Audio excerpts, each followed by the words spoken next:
Hello, welcome to my YouTube channel. आइए समझते हैं प्रकाश का परावर्तन। प्रकाश का परावर्तन क्या होता है? प्रकाश के परावर्तन को ये क्लास 10th का लाइट चैप्टर से है। तो आइए समझते हैं इस टॉपिक को, प्रकाश का परावर्तन। तो फर्स्ट ऑफ ऑल बात करते हैं कि प्रकाश का परावर्तन होता क्या है। तो इसको मैं प्रकाश के परावर्तन को आपको बड़े अच्छे तरीके से एक्सप्लेन करने वाला हूँ, कृपया ध्यान दीजिएगा प्लीज़। जैसे मान लीजिए कि ये कोई दर्पण है, ठीक है। ये कोई दर्पण है और ये पॉलिश्ड सरफेस है, ओके। और ये वाली जो है, इधर वाली ऊपर वाली, ये चिकनी सरफेस है। तो जब प्रकाश इस सतह पर पड़ता है तो इसका अधिकांश भाग क्या होता है, इसी माध्यम में लौट जाता है।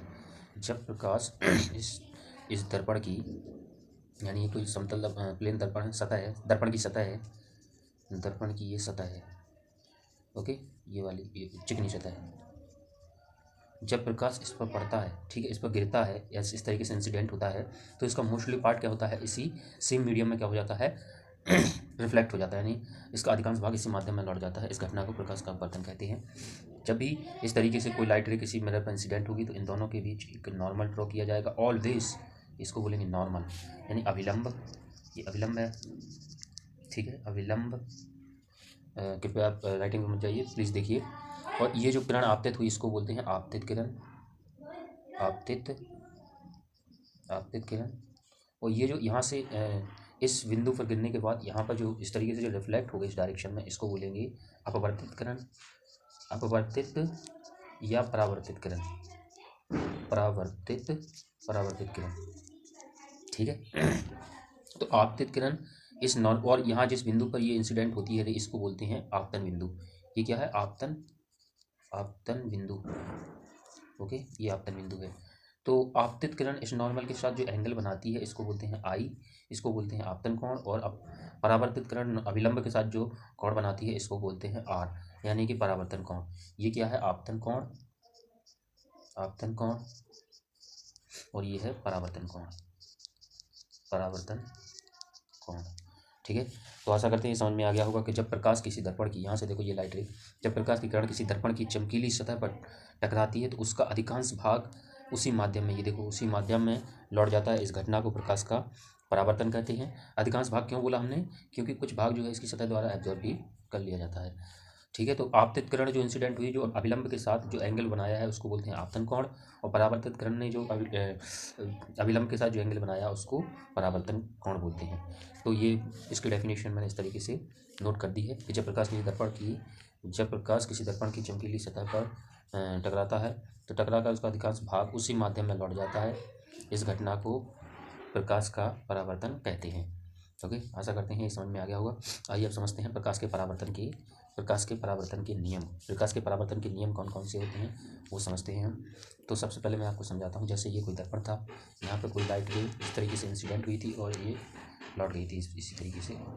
ये नॉर्मल था, एक सेकेंड, सॉरी, मैं थोड़ा फिगर ठीक से ड्रॉ कर दूँ। ये कोई दर्पण की खुरदरी सरफेस है और ये चमकी, तो इस तरीके से कोई लाइट रे इंसिडेंट हुई, 1 सेकेंड, इस तरीके से कोई लाइट रे इंसिडेंट हुई और इस तरीके से रिफ्लेक्ट हुई। तभी मैंने बताया था कि जो इंसिडेंट रे है इसको बोलते हैं आपतित किरण। ये आई एंगल बनाती है और ये आर।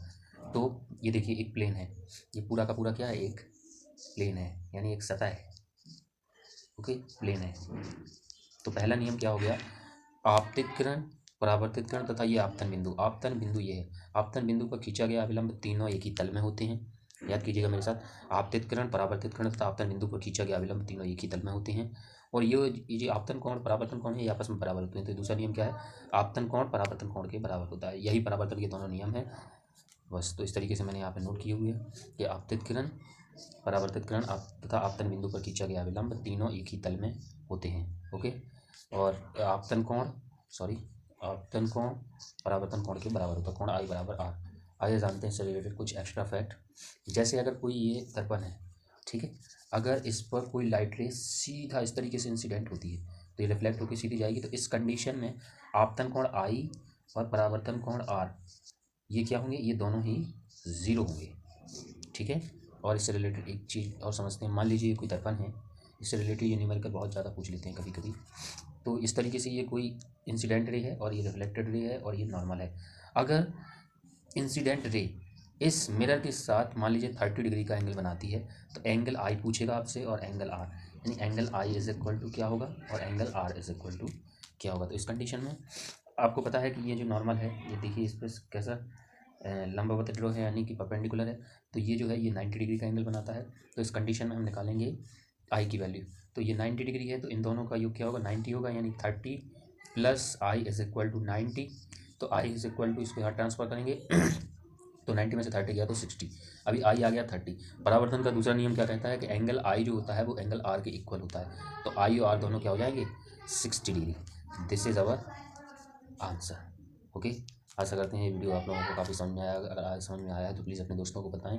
मैं क्लास 10 का इसी तरीके से एक टॉपिक सारे विद न्यूमेरिकल के साथ इस चैनल पर डालने वाला हूँ। Thank you very much. मेरे चैनल को प्लीज़ सब्सक्राइब कर दीजिए एंड लाइक कर दीजिए। Okay, all the very best. Thank you very much.